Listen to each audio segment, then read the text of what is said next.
Business travel is so big. Remote work is great and convenient, but hey, nothing can substitute real face-to-face talk. The GBTA estimates that corporate travel in 2024 finally beats pre-pandemic levels, reaching $1.48 trillion in overall spending. Hey, I'm Medovoi, President and CEO at AltexSoft, and today we're discussing investing in corporate travel and expense management. So, what current industry struggles can startups address?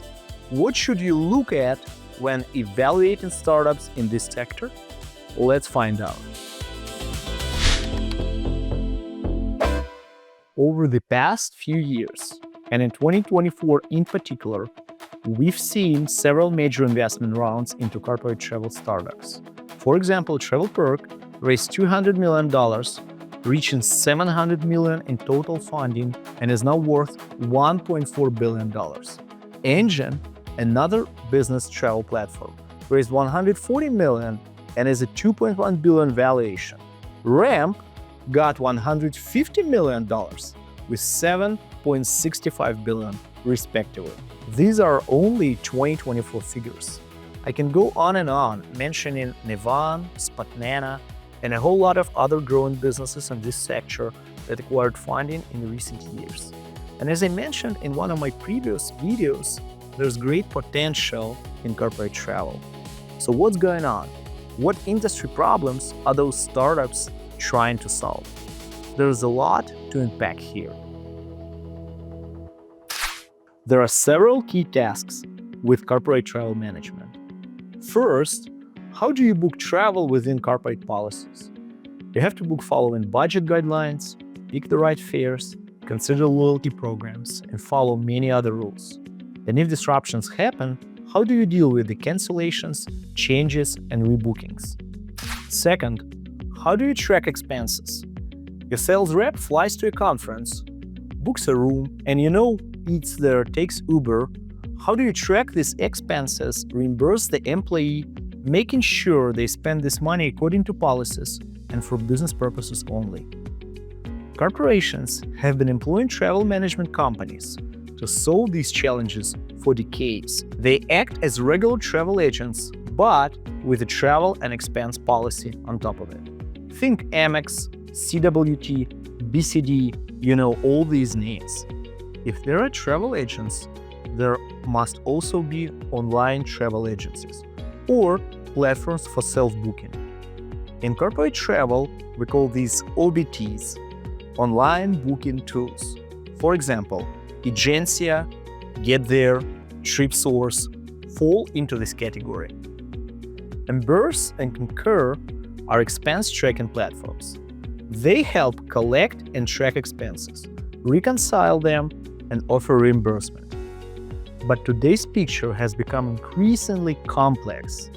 Corporations can use some OBTs and employ TMCs, work with expense management internally, outsource this task to TMCs, or purchase their own expense management solutions. This tends to blur the lines between TMCs, OBTs, and expense tracking software.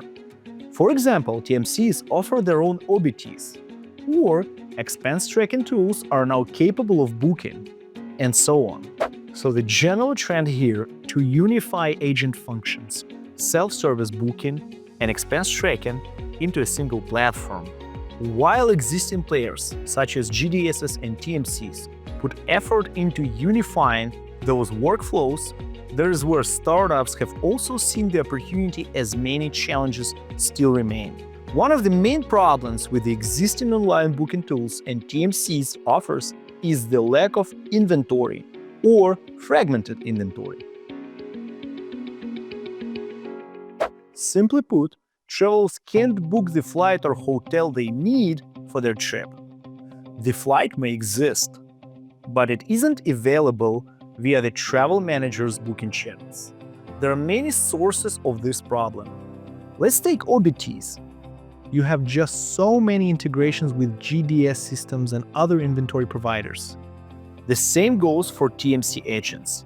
If they don't see the right fares in the GDS, the only way to bypass that is to book a flight using standard leisure channels. This likely means you aren't compliant with the corporate policy, hypothetically going over budget, or missing loyalty points.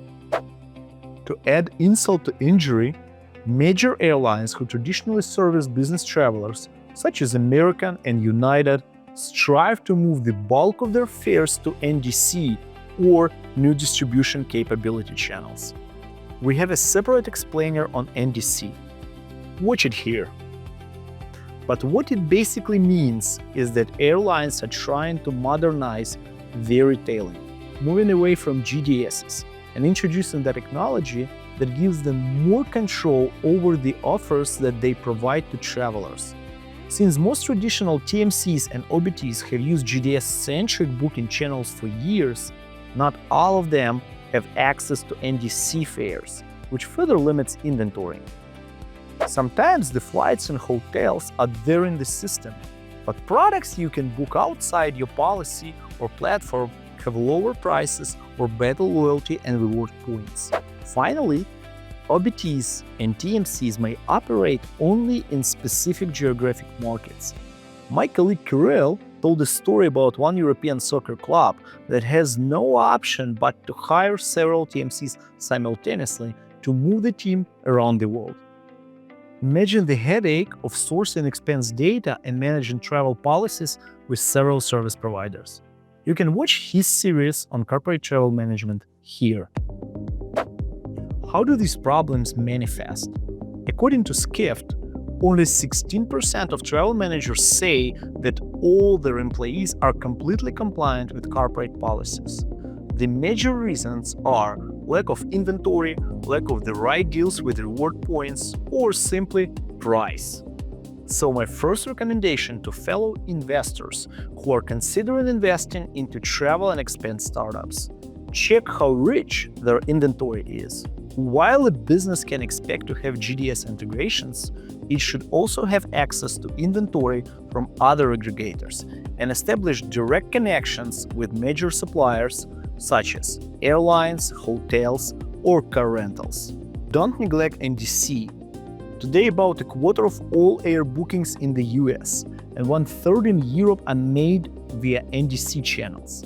In fact, IATA believes that starting 2027, airlines and technology providers will begin decommissioning legacy retailing technology. So, investments in NDC today have become increasingly critical. For example, Nevan, a travel booking and expense management unicorn with over $2 billion in funding and a more than $9 billion valuation, started supporting NDC channels in 2022. The same goes for Spotnana, which has raised $116 million in the last few years. While inventory is keen, it's not the only problem startups are trying to solve. Another challenge is manual expense reporting. As I said, corporate travel isn't about booking only. It's also about managing and tracking expenses. In and of itself, expense management automation isn't a novelty. American Express started automatically tracking expenses with their corporate cards back in the 70s. In the 90s, we saw Concur, and since then, dozens of great solutions have spun up. Bill, File, Egencia, Emburse, Expensify, Mesh Payments, Raidu, Spendesk, Travel Bank, Travel Perk, Vigo Pro, Zoho Expense, and I can go on and on. And yet, with so many options to choose from, there's still room to grow. About 40% of business travelers have to collect paper receipts and file expense reports. For 70% of employees, it takes more than half an hour. Sometimes people spend 2 to 4 hours to file a report and then wait for this money to be reimbursed. Obviously, fully automated expense reporting from corporate virtual cards is the best case scenario. But having some machine learning-based optical character recognition, or OCR, that allows for scanning receipts with a phone also helps. Ramp, another unicorn that I mentioned, collects both digital receipts and has optical recognition for paper ones. The same goes for Bill, File, and many others. So automation of expense reporting is another criteria to look at. Does the product integrate with corporate payment methods, such as corporate cards and virtual cards? Does it allow for tracking email receipts? Does it have decent character recognition tech to scan receipts? These are all questions for evaluating expense management apps.